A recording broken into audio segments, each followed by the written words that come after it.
Hey guys, what's up? I fell down a flight of stairs this week, so I am incredibly sore right now.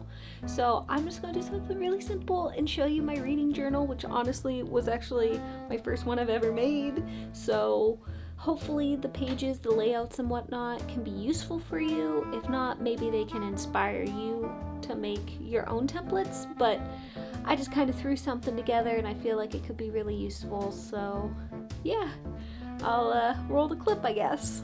Alright guys, so for my reading journal, I have this sort of black canvas covered artist journal. The paper's pretty thick, so when you actually open it up, the paper itself is more like paper you could use for maybe like acrylic paints. But it's a matte black, there's no dots on it, it's not a bullet journal.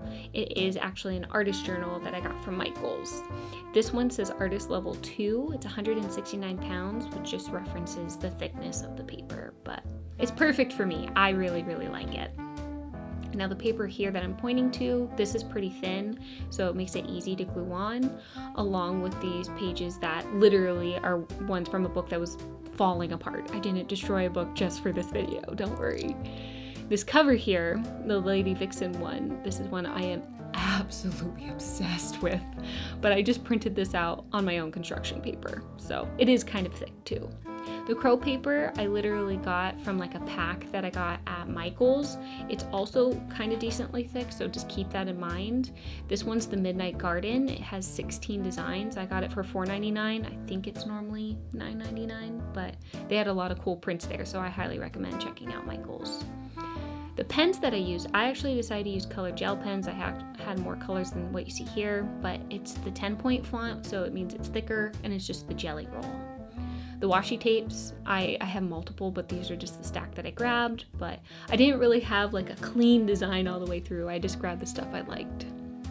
So opening up my journal here, it's not technically finished, but what you see on the right, I actually just grabbed the chapter 1 out of the book that I was telling you about, and I used some of the thick construction paper from the pad along with some washi tape.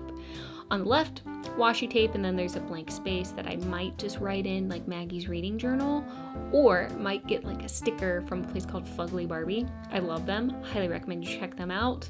This isn't sponsored, I just really like them, and they have cool historical romance merch, so I'm a huge fan. But anyways, moving on. My next set here is really just artist related because I'm a very creative mind, so I love seeing things that inspires me, and I love vintage covers so freaking much, especially these two. I'm so excited about these. The Silver Devil that you actually see on the right, oh my god, it's so good. The coloring, just the design, like the vibe that it gives off, I'm absolutely obsessed. I can't wait to find this in a thrift store. I am so excited. And then this other one, Bold Blades Flashing, I believe it's called, I just found. I'm so excited. I'm in love. To the point, actually, this one is so inspiring. My husband wants to read it, and he's never said that before. So I consider that a win. Now the next set, this is again the construction paper from the pad, which was pretty thick like I told you, and having the thickness of the paper already in the journal, this makes this layout essentially really, really sturdy. So bear that in mind if you do this yourself. But I just have a wish list on the left. There are all the books that I'm listing that I really want to get, and then the left side of the book title, I just kind of rank the priority of it, so that way my husband knows what gifts to get me for like my birthday or Christmas or anniversary and things like that. So nice and easy. And then the recommendations I have on the right, these are things that either you recommend to me or friends and family, and in the left column I'm just kind of marking what genre of that book or that author is. So yeah, I feel like these are useful pages, especially the wish list one, like I mentioned, because hopefully I can get some good gifts out of my house. But anyways, moving on, here's my crow paper. This is my 2023 reading goals. I actually really love this layout up until I did all these different colored gel pens. I feel like I kind of ruined it, but that's when I fell down the stairs, so I just wanted to finish stuff. So my goals personally are to read 52 plus books a year, so that's 1 a week. I want to read 3 American historical romances because I hate American, so I'm trying to go outside my comfort zone. 1 fantasy romance per month because I do want to open up my comfort zone too. 5 different fairy tale retellings along with some like examples that I can go off of, 5 general retellings. This is gonna be like Hades, Persephone, Dracula, Phantom of the Opera, things like that. And then lastly, 3 monster romances, because I just want to get a little quirky. Let's get weird over here, you know? I want to have some fun. But anyways, to the right, I have this book log where they're just cutouts where I have the title, the author, and the rating. And it's each tab is just kind of referencing the genre, if you will. So I'm trying to track it that way. We'll see how it goes. The gel pen, you need to make sure that it dries all the way, even though to the touch it might feel dry. You'll still notice some kind of smearing, which really pissed me off, so be aware of that. It's kind of a pain in the butt, but you know. But yeah, if I open it up here, I have all these lines that are just kind of randomly put in, so I can't tell you if there's like 12 or 13 per page, but you know, space it to how you like it.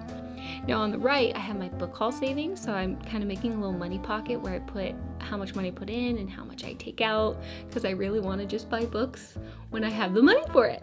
I don't want to try and overspend, because I do have a very big problem of seeing stuff on Instagram and instantaneously buying a goddamn book. So hopefully I can curb that. Now again, I have more just artsy pages, which I love, honestly both of these, but the Ravishers on the left is King Neros's reign or his empire, so I want to read that. I'm typically always in England or Scotland, so I want to go to Neros's empire in Italy. Hell yeah! And then on the right here, A Lasting Splendor. I'm obsessed with the dress, let's be honest. I love the dress. I love the hat. And then the city in the background, like, are you kidding me? The artist just absolutely nailed it on this. I want to paint like this so bad. But yeah, just more artsy pages just to kind of inspire me. And also I want to buy these books too. But these next pages, this is my historical romance kind of reads. I took red construction paper, cut it out, and then I'm just gonna print out the book covers and put the star ratings right on top of the red rectangles. I only have 24 spaces here, so I might end up reading more, but this is what I'm starting with, so I think it looks cool. It's nice having the historical romance, like literal book pages behind in the corners there, just to add a little extra zhuzh. But yeah, this is kind of a simple design. I kept it pretty much the same for this page as well. These are my fantasy books, and then it's also supposed to say retellings. The construction paper on the left kind of has like a glitteriness to it, and then the papers in the back, it's just a thin paper and there's a print on each side. So one has bigger flowers, the other's smaller flowers. So I just tried to change it up a little bit to add a little texture. And again, the fairy tale books is wrong, so just ignore that. It should say retellings, because Phantom of the Opera is not a fairy tale. That is definitely a retelling. Now, this set I don't really like, but like I said, I fell down the stairs, so I kind of lost interest and just put something together. So the miscellaneous books, I have pink, they're glittery paper, but this is kind of just like monsters, or if I have any extra like historical romance books, I'll put them on here and I'll rate them just like I did in my previous pages. And then over here on the graveyard, this is meant to be more of like my DNF page, the stuff I hated. And I already did that with the Ballad of Nightmares. If you saw my other video, you know I don't like it. But yeah, I might end up writing like rest in peace on these gravestones, but that's my DNF. Now again, artsy stuff. These are more books that I want that I don't have, especially this one on the right. It's a pirate, which is my favorite thing. But yeah, this is just gorgeous. The color tones, all of it is just so freaking good. And then Dark Sweet Wanton, they put red and green together and they did it in a way that doesn't feel like Christmas. It just feels like pure ecstasy. So of course I want it. Absolutely. I'm so excited for it. Hopefully I can find it someday. But yeah, it's just more of the historical romance pages, some washi tape, nice and simple, print out on construction paper, easy peasy lemon squeezy. Now, my monthly template, I have a cutout in the center where it says read these books, but I just took some construction paper, printed out a cover, cut around the people, used again the historical romance book pages from a book that was falling apart, put that right behind them, and I ended up making essentially a little monthly calendar, I guess you can say, out of my gel pens, where I'll just mark off each day that I end up reading so I can track how many days a week I read.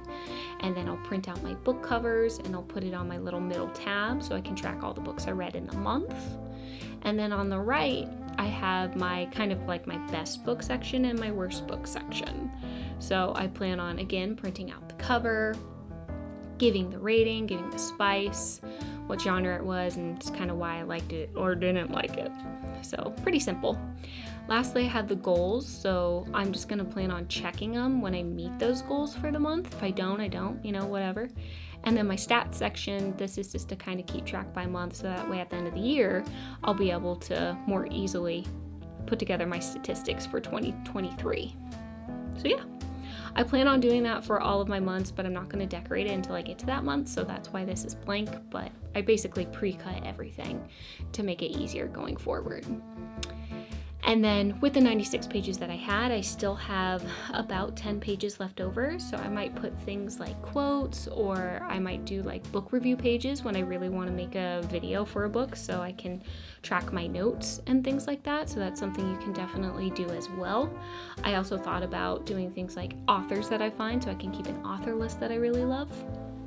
But yeah, this is my setup. This is what I'm sticking with. Like I mentioned, it was my first journal, so I dig it. I love it.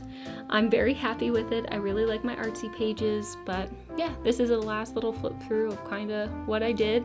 Hopefully, again, this inspires you, or maybe you can use a template that works for you that you see here. If you've never done a reading journal, maybe try it for 2023. Maybe it will work for you. I'm kind of excited.